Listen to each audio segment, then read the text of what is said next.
Well, at first it didn't appeal to me because it's a remake of a French film that was, a international hit, and I thought, well, what's the point of making that? It's already been done.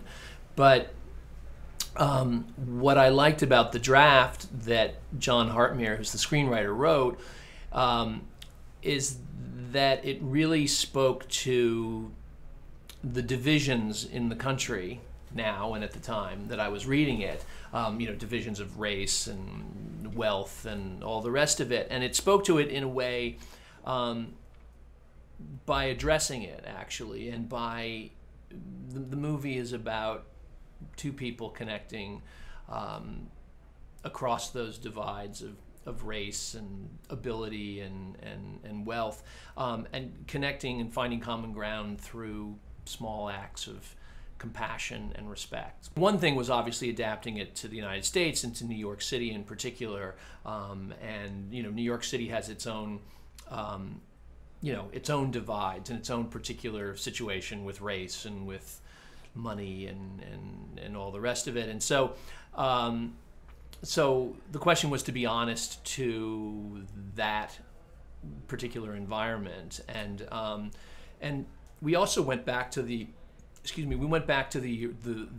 books that both men had written, but this is based on a true story that the real participants had written, and pulled a lot more from it than had been, say, in the French film, and created more of a backstory where we saw what Del's life was like without Philip, and we saw what Philip's life through flashbacks had been before his accident and before Del. And so I think we expanded it in that way.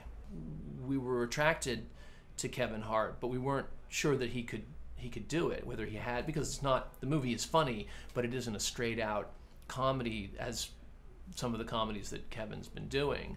But I met with Kevin, and I thought that Kevin's such a great storyteller in his work, and talking about his own background and how he'd grown up, and I realized that he knew these characters and that he was going to be incredible in the role. And I think people are going to be blown away when they see him do this, because he has such dramatic chops. And the movie there is humor, as I said, but he's playing a real person who has a sense of humor and who's funny sometimes, but he's playing a character that sometimes makes you laugh, but also makes you cry. His real heart in the movie. Which obviously the movie's not about politically what's going on, but it is about these two people finding common ground. And so, if you look at issues of divide and divisiveness in the country, it's like, well, how do we get by this? How do we solve this?